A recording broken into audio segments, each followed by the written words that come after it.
از واصله رضی الله تعالی عنه روایت است که پیغمبر صلی الله علیه و سلم فرمودند: صحیفه های ابراهیم علیه السلام در اول ماه رمضان فرود آورده شد.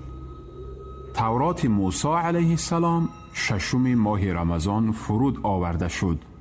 انجیل عیسی علیه السلام 13 ماه رمضان فرود آورده شد.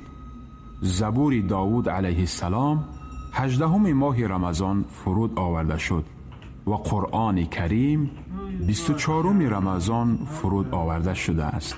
روایت طبرانی. شرح این حدیث: تمام کتاب‌های آسمانی از جمله قرآن کریم هم در ماه مبارک رمضان فرود آمده است. برکت ماه رمضان هم از برکت قرآن کریم می باشد. رمضان بهار قرآن و نجات مؤمنان است.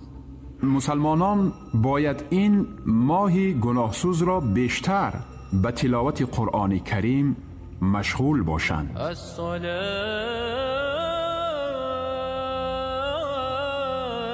والسلام